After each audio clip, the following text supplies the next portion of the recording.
Welcome to episode 180 of the Highly Relevant Podcast, where we explore how Latino pop culture is reshaping mainstream entertainment. I'm your host, Jack Rico. In today's episode, Ben Odell, veteran producer and CEO of Tripas Studios, joins our show to discuss his acclaimed new movie, Radical, starring Eugenio Derbez. In this impassioned and candid conversation, Ben and I discuss the moral dilemma for parents who can't afford to support their kids' dreams, the struggle for Oscar recognition amongst Latinos, and the factors that led to the film receiving an emotional 20-minute ovation during its premiere in Mexico. But first, here's a recap on the latest news in Latino pop culture in a segment I like to call Jacked In. Let's begin with the top movie, TV, music news of the week. Actress Melissa Barrera and Jenna Ortega have dropped out of Scream 7. J Balvin announced his 20-date European tour, Que Bueno Volverte a Ver, set to kick off on April 24th. Karol G will make her Netflix acting debut this January in the narco drama Griselda, starring Sofia Vergara. Bad Bunny is now the second most streamed artist of 2023 per Spotify after Taylor Swift. Jennifer Lopez announces a new album called This Is Me Now and a companion documentary co-written with Ben Affleck. And Colombian singer Feid drops a surprise EP, Fersocalipsis. And in tech and social media news, Apple announced that hiking app All Trails is the iPhone app of the year. CNN launches a TikTok-style news shorts on its app. Joe Rogan again has Spotify's #1 podcast of 2023. Instagram's Threads search bar now supports all languages in latest update. OpenAI's GPT store delayed to 2024. And a new app called Capsule combines AI and human editors to curate the news.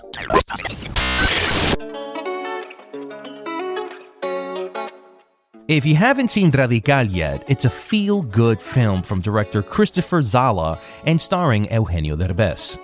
He plays teacher Sergio Juarez, who has made it his mission to make a difference in the lives of a group of 6th grade students at one of Mexico's poorest schools. Estoy tratando de entender qué es lo que intenta hacer aquí. Nada ha cambiado en la educación en los últimos 100 años. No vaya a patear el avispero, ¿ok? No, ¿cómo creo que? No importa si se equivocan. Lo importante es que lo intenten. Radical is a personal and heartfelt project for Ben. It's a film full of hope and resilience, but it also bears an uncomfortable truth. Despite living with AI in our world, our educational system has barely changed in over 100 years.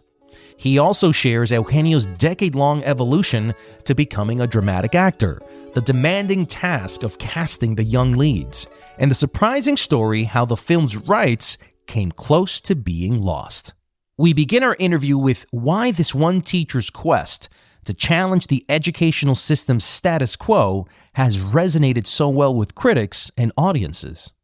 Look, I think at the end of the day, it's just a very human story with a lot of optimism. And I think it's telling a story of optimism in a place where we don't ever get stories of optimism.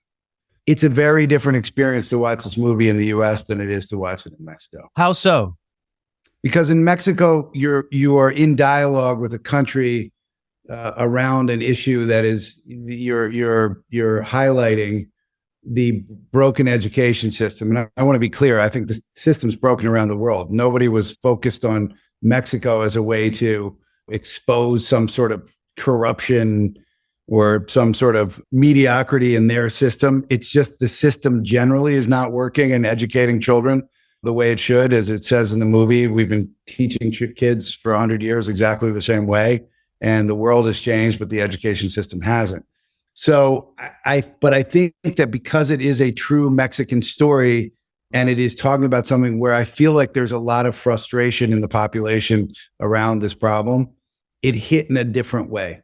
So where in the US, one of the things that we forget about a lot, that we as a country export optimism, we celebrate success. That doesn't happen in the rest of the world. It just doesn't. I mean, I've lived in a lot of countries, Colombia, spent half of every year in Mexico. I've lived in the UK and different parts of Europe. The reality is it's a very American thing, for better and for worse. It's also why we have like this voracious capitalism that just doesn't, it devours everything in its path. But the positive side of it is that we really are a nation of optimists, and we like telling these kinds of underdog stories of success.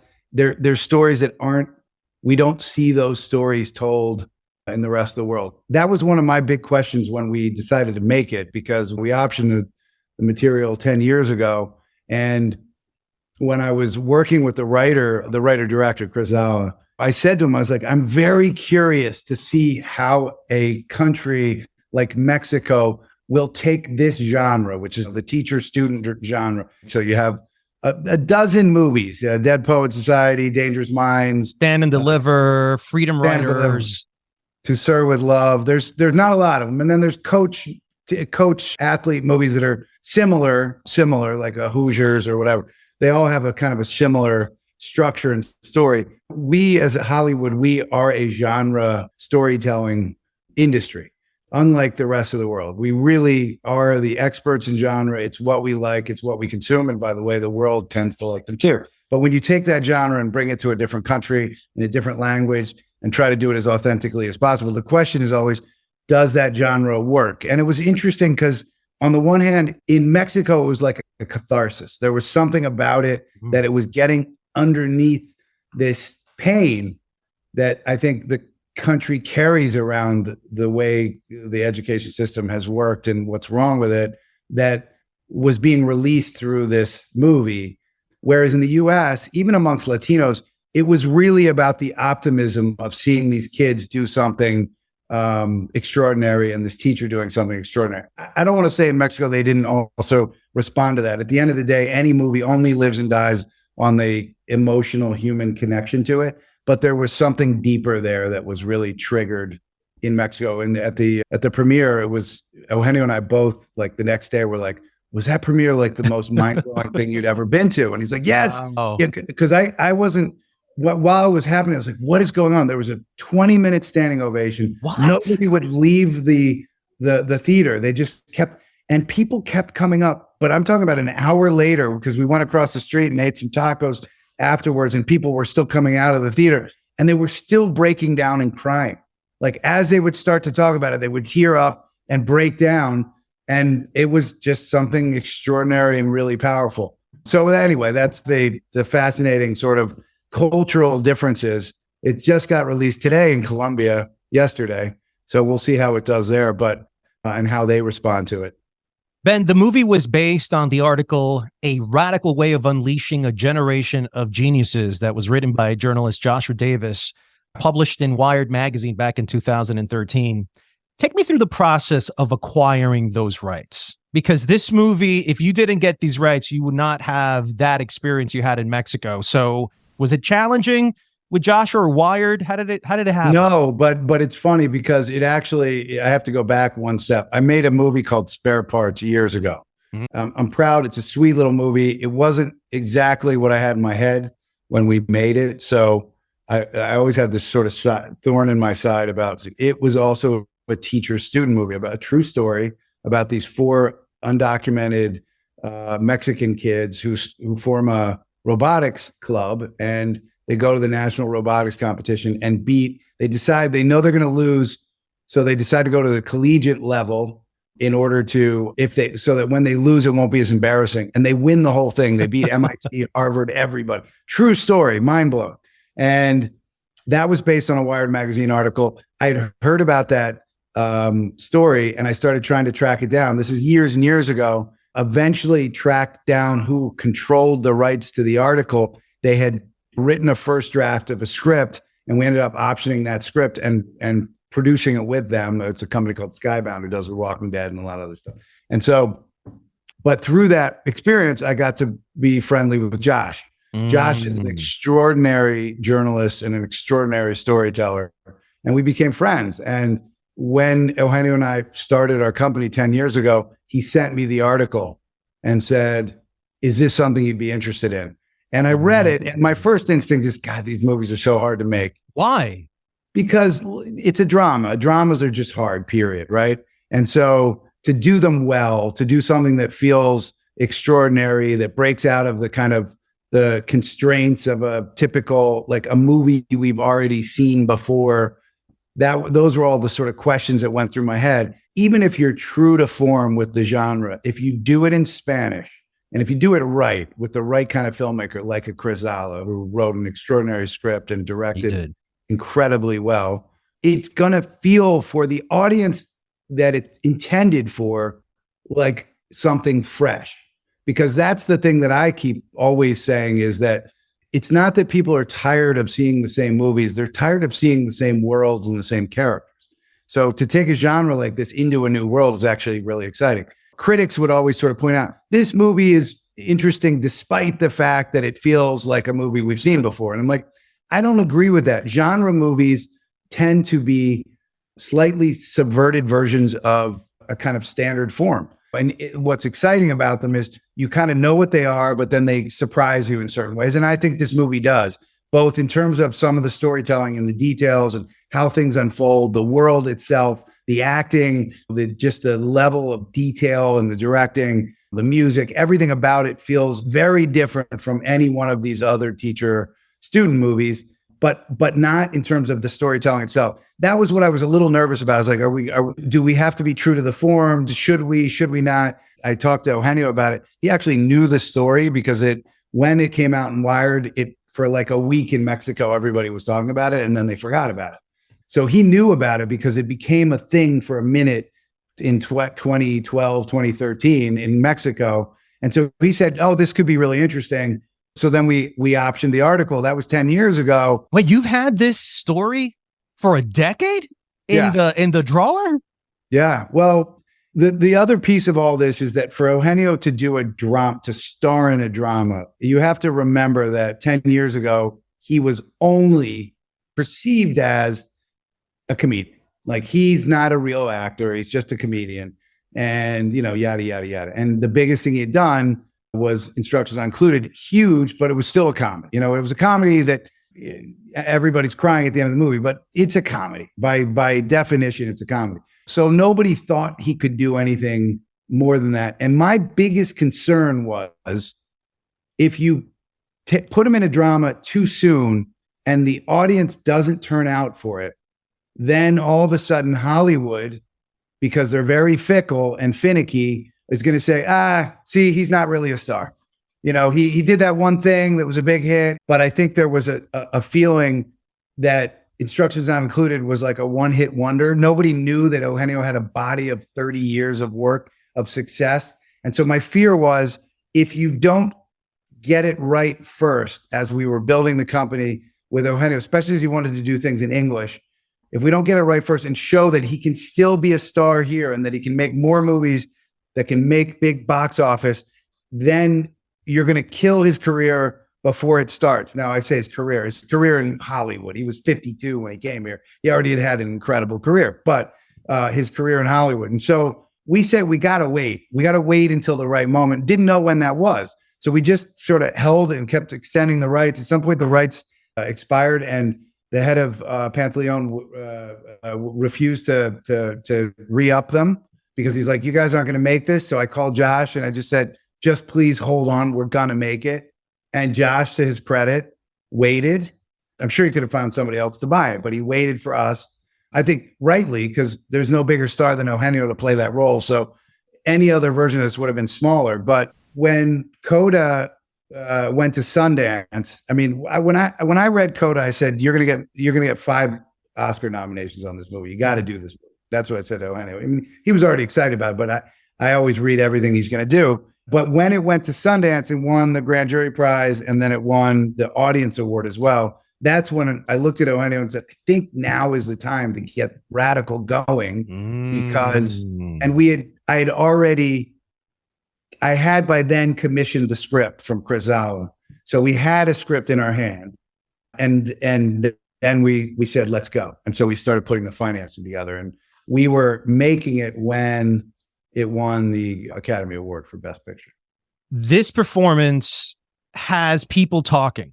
Mm-hmm. You and I had an off conversation about the idea of campaigning for Eugenio for a Best Actor.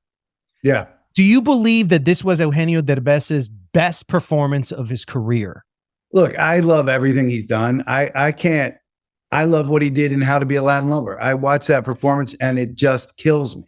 And I look at him in Overboard and I love him in Instructions Not Included, in whatever he does. I truly am the biggest Eugenio Derbez fan. That was always the case, even that as we were friends. I just believe in everything he does. But there is something extraordinary and different about this performance, in so much as he proved himself to be a true dramatic actor who could do subtle and could get what I think is always, even in his comedy, there's something there's an internal life in Eugenio that is so riveting that even in comedy, it's the quiet moments where you're watching the gears turn in his head that are the most riveting in comedy as well. And he'll find in the quietest moments of comedy that are literally just internal dialogues in his head as he's in the scene performing, and he's the person, he's being the character who's thinking about whatever's going on. But whatever it is, it makes you laugh. There's something about the way his eyes are moving around and what's going on in his head. He just has this really rich internal life, because great comedians are not being funny. They are in a drama. It's just the situations are so ridiculous, and there's a way in the timing and what's going on. And also because I think comedians are all slightly funny looking. And Eugenio is a handsome guy, but he's got big eyes and big ears, and there's something funny about him, and the way he emotes is very funny. But the truth is, he's always in a drama, even in comedy. That's why most dramatic actors are not good comedians, because they try to be funny. And comedic actors, they're actually normally the funniest ones are just being very vulnerable, and they're in a lot of pain, and the comedy's coming from their pain.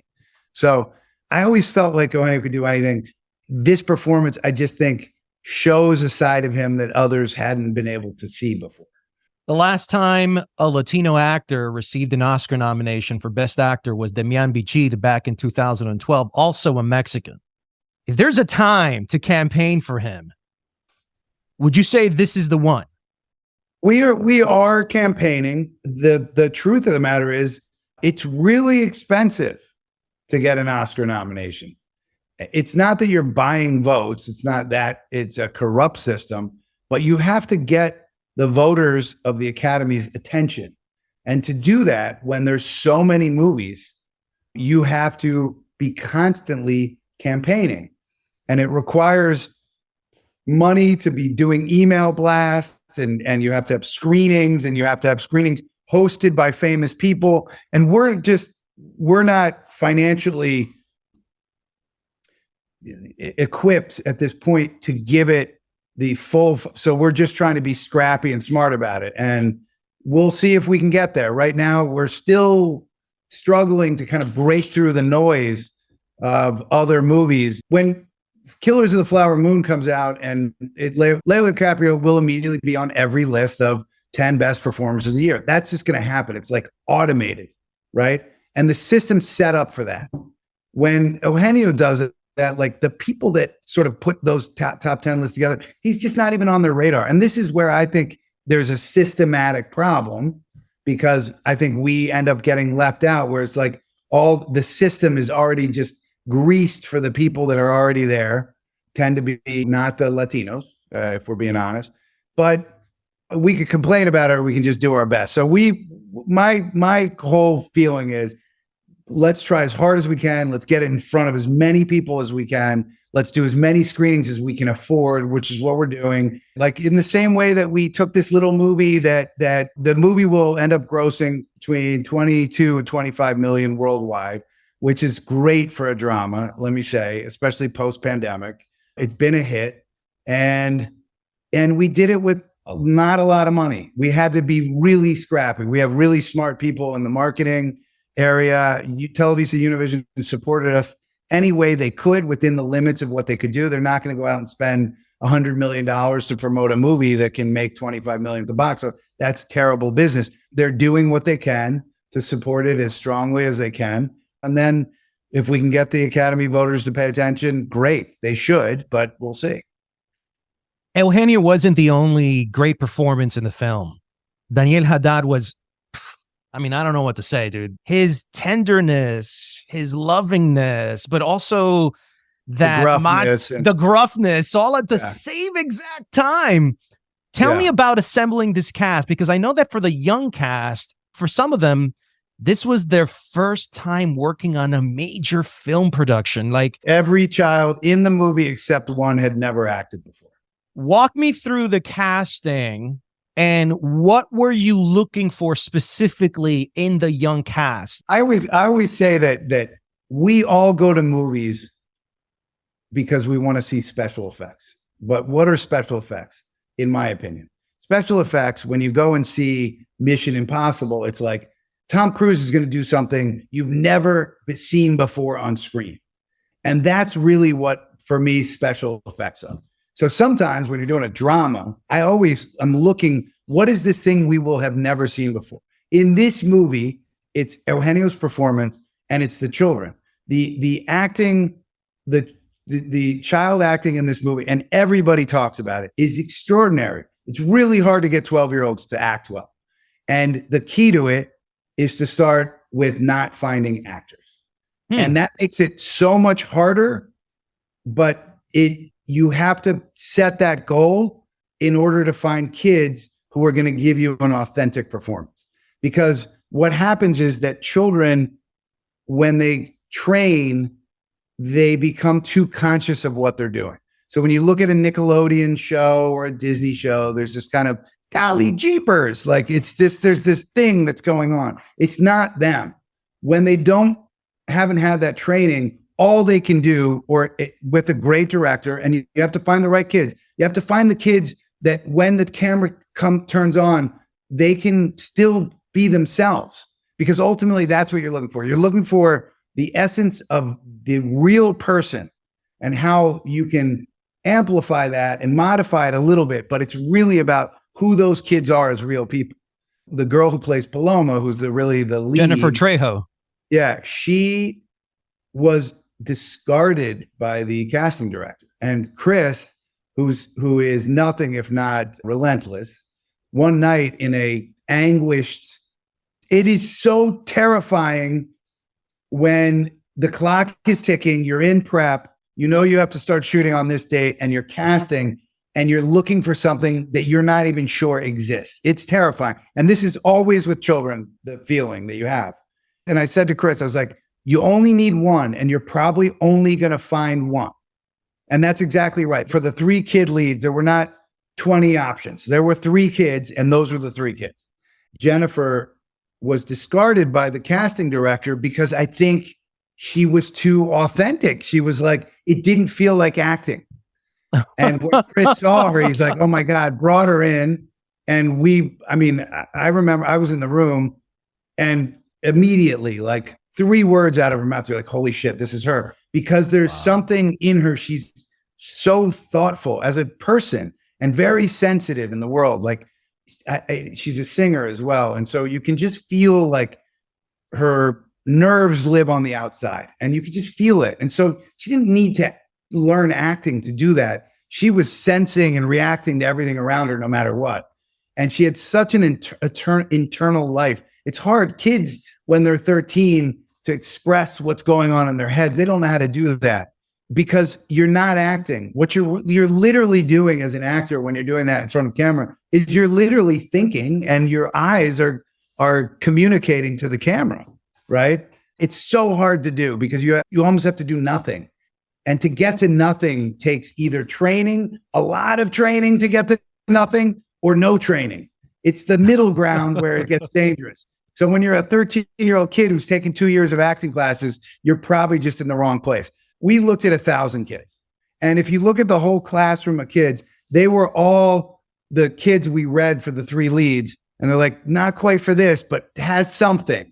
All these kids had something. They just weren't right for the leads. And so but it was a long, arduous process to get there. And the guy Daniel Haddad, who plays the director of the school, he's a comedian. He actually does a sketch show called Backdoor, and he's played bit parts in movies and had very little experience.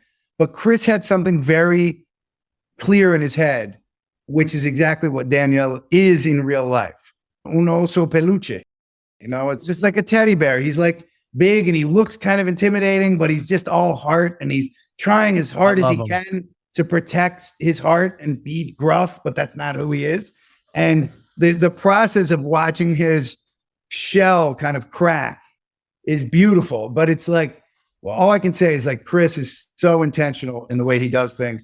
That was always, he had a very clear path in mind for that character, and it was about finding the actor who could bring that to life.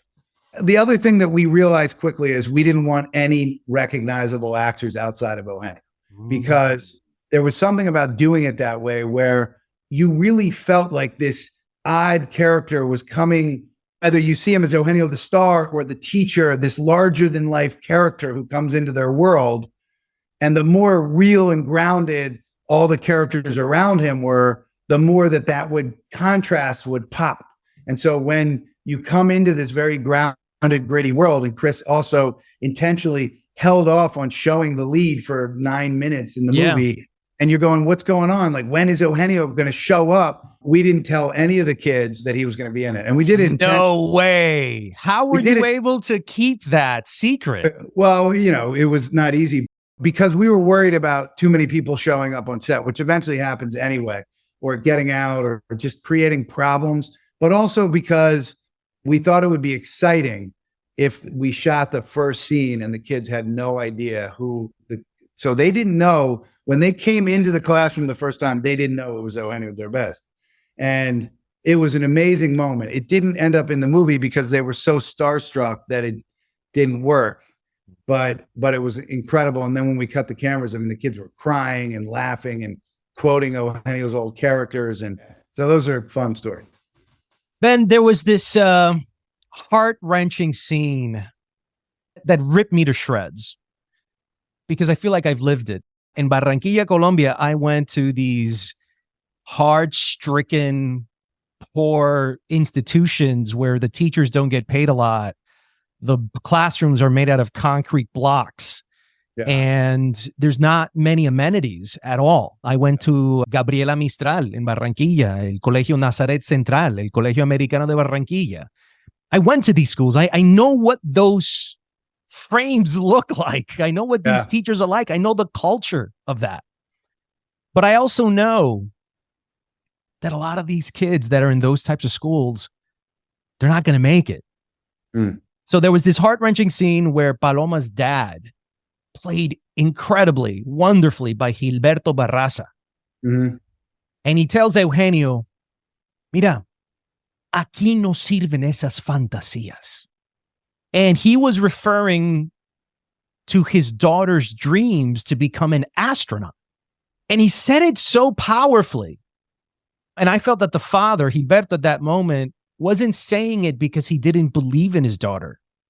He just said it because in that moment, he felt it was more damaging for her. Yeah, he was protecting her. How do you think that scene reflects what many parents face between encouraging their children's dreams and the financial realities that they actually live in, that these dreams might actually be hurtful to the whole family? That's a great question. I mean, that's the most sort of challenging piece of this, because for any of these kids to thrive, there are so many outside of the educational system, so many forces that are working against them. I think the hope is that when you make a movie like this, especially with an Eugenio, enough people see it that some parents who all of a sudden go, my kid is special. What if we tried to give them a little, if we can support them just a little bit more by just not squelching their dreams, right? Is there a way out if we can just support them a little bit more? I'm struggling with the question because it's so heartbreaking when you sort of think about it. Like, I don't want to give the answer that, well, there's nothing you can do. So I think the dad was right, but it's true. It's true. And it actually, that sort of concept came from a conversation I had with Chris early on, because I was years ago asked to teach a screenwriting class in El Salvador. And it was financed by the U.S. Embassy, and I went down there and I spent a week with these kids, and they were like, and these weren't even like, these were middle upper class kids. These were not the poorest of the poor, but they had never had a screenwriting class in their lives. And for 1 week, I taught them how to write, and they were so riveted. And at the time I used to smoke cigarettes and I would have to take a break, and they wouldn't let me take a break because they're like, no, more information.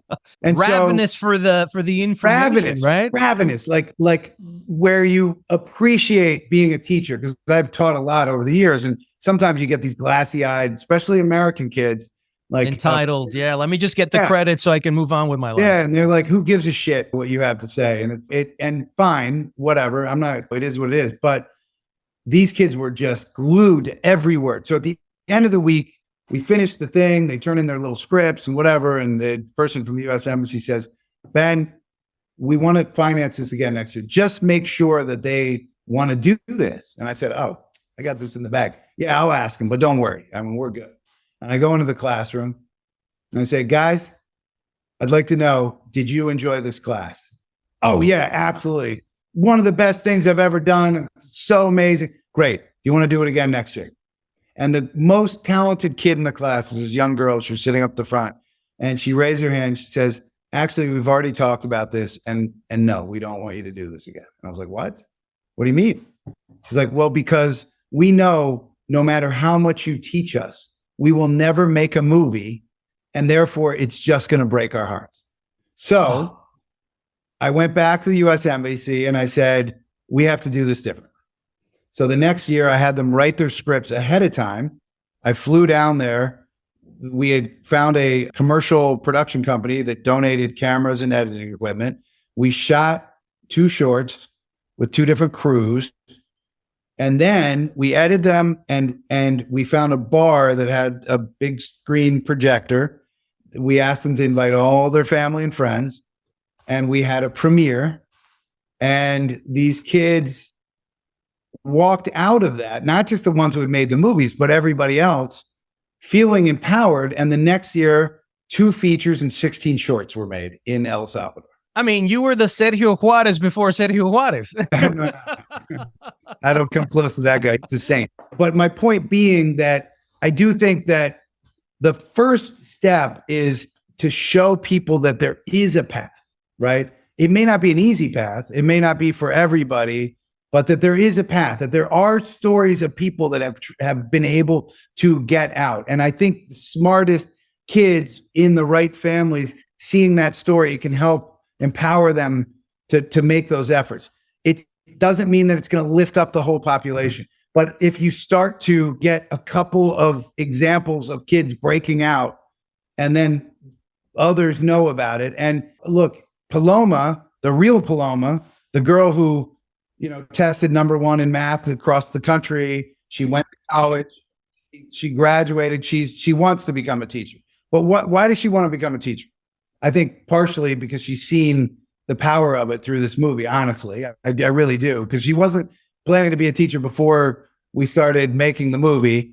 She wanted to be a lawyer. But I think what she realized is, this is the best way I can give back. And that's important too, is that these kids that succeed, they don't need to go back and live in their neighborhoods necessarily and work local, but to whatever they're doing, to come back and bring back those stories and bring back that success and trying to support the next generation. But it starts with this, like, can we break out a few children? And to me, the story of El Salvador is the story of the movie. It's like, we're going to show you that it can be done, so that at least you have the capability of dreaming about getting out. Yes. If you don't have that, then you're, so that's the foundation. I'm not saying that the movie like burst the dam open and now all these talented, underprivileged kids are going to have a shot, but I think the first building block towards something. And now you have something that they can all look at, and it can be their North Star to hope. Ben, working on a film like this clearly can be a transformative experience for anybody. How has this project of Radical impacted you both personally and professionally? I think personally, truthfully, what I really learned from the experience is something that probably instinctually I'd already felt as a parent, but even as somebody who has the means to give my kids a good education, I started to really question the way my kids are being educated. These incredibly expensive schools draw a lot of very wealthy kids, and I think the value system sometimes can be really, really distorted, especially in a city like Los Angeles. But the solution is how I parent outside of they're going to have the traditional education, but both of my children have interests that it's my job to give them all the support to pursue them. My kids, there's a rule in our house: any book you want, we'll buy it. It can be a comic book, I just want them reading. My soon-to-be 10-year-old reads 10 books a week, but it's because I'm not pushing them to just be a student, be a good student, be a student of life. Like, be curious about the world, explore the things you're interested in, because ultimately, Jack, I'm sure you're the same way. Like, you've had a great, successful career. You've done it through pursuing the things that excite you, not by being a good student. I think oftentimes those kids who just were like, I'm going to follow the rules and be the perfect student, a lot of those kids don't do that well in the real world. I mean, there are a lot of studies around this, that the A students in high school are not the ones that are most successful. Because just because I was screwing around in high school, it doesn't mean I wasn't learning. I was always incredibly active creating stuff, but it was often not the shit I was supposed to be doing in school. I never liked reading the books they made me read, but I like to read.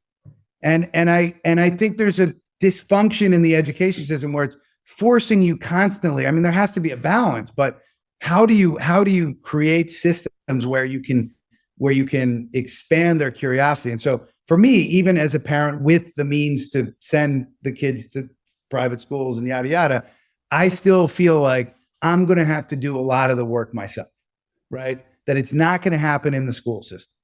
And that's the thing I learned on a personal level. And then on a professional level, it's just gratifying when you can make something that connects to people and entertains them and also can leave them with great substance. And it's hard to do.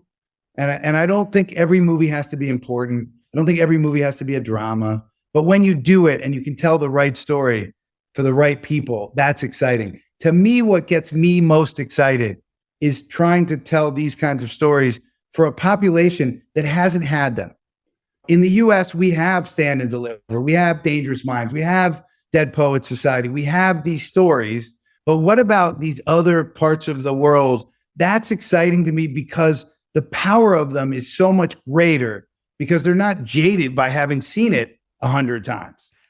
My final question, Ben, what conversations do you hope the film will spark, not only with Latinos, but with general audiences? I think there's a few conversations. One, around the movie itself. It is around how are we educating our children and how can we do it better? Because I can tell you it's no better in the US. And anybody who watches that movie and thinks that we're criticizing Mexico, it's not at all the case. We're criticizing the education system. So that's the first thing. Question the systems. You don't have to do it you don't have to be an anarchist about it, but question the systems you're in and make sure that you're really getting what you think you should be getting out of them. That's one thing I think on a sort of universal level that I think is something we can all think about. Secondly, as a parent, how are we supporting the curiosity of our children? The thing that Chris did that I just blew my mind, he was like, he shot the whole movie on the eye level of children because his whole point was, I want to come into their world and respect their world. These are fully formed human beings. They still have a lot to learn around the world, but I think we underestimate children, their ability to understand things, their ability to learn, and that when you treat children with respect and you treat them as individual thinkers who have opinions that matter, even when they're 8, 9, 10 years old, it gives them it allows them to develop in ways that I think are really incredible. And I think the movie talks about that. And then thirdly, for all the privileged people out there, a reminder of what you do have. In the same way that I think in this country, we've forgotten how hard it is to have a democracy, and we're chipping away at it. And these people that are chipping away at it and think that it doesn't matter, like, let's call if the court doesn't rule in your favor, it's because they're corrupt. When you start breaking those systems down that way and you break down democracy, you're going to destroy the thing that, because we've lost sight of its value, and we've lost sight of the privilege that we have in a country like the United States to be educated, the systems that we have, even though I think that they could be better. The fact that we can have a decent education system in much of this country, a lot of this country can't. But I'm talking about a lot of the privileged people that go to Sundance and see these movies. Open your eyes to what you have, because I just think we lose sight of what we have. And once you lose sight of it, you lose it. That's how every empire falls. They forget what it took to get to where we are. And I think that's also an important message of the movie. Ben, thank you for being on the Highly Relevant podcast. Radical is out in theaters now.